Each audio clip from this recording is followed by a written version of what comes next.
अजून एक उल्लेख अगदी सुरुवातीला तुम्ही वैविध्य सांगत असताना घेतलात शेतकरी कुटुंबातले पदवीधर. तर या शेतकरी कुटुंबातल्या पदवीधरांच्या करता ते मेन स्ट्रीममध्ये येण्याकरता म्हणून जरा अधिक वेगळेपणाने लक्ष घालायला लागेल. हो, लक्ष घालावं लागेल. कारण मी सांगितलं की शेतीमध्ये आपण शेतकरी आत्महत्यामध्ये सगळ्यात पहिला नंबर परत आमचा येतो, विदर्भाचा येतो.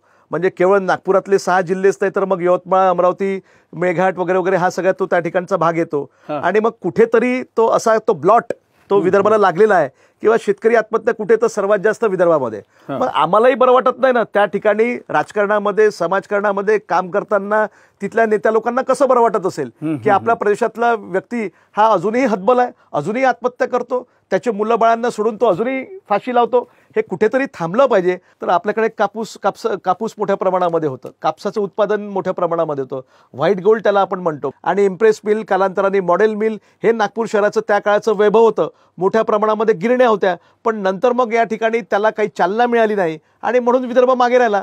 तर आता कुठेतरी नागपुरामध्ये सुद्धा पोटेन्शियल असेल हा विचार तेव्हाच्या जर उद्योग क्षेत्रातल्या तज्ज्ञ लोकांनी केली असेल तर तसंच आता विचार करण्याची गरज आहे. आणि नव्यानं नागपूरची किंवा विदर्भाची उभारणी करण्याची गरज आहे हे मी म्हणतो. परंतु त्याचा रोडमॅप तयार करण्याची आवश्यकता आहे.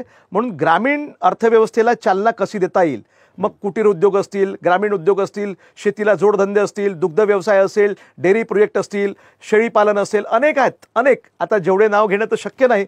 परंतु त्याला कुठेतरी आपल्याला त्यांना हे काउन्सिलिंग करावं लागेल की केवळ शहरामध्ये येऊन थातूर मातूर नोकरी करून चालणार नाही.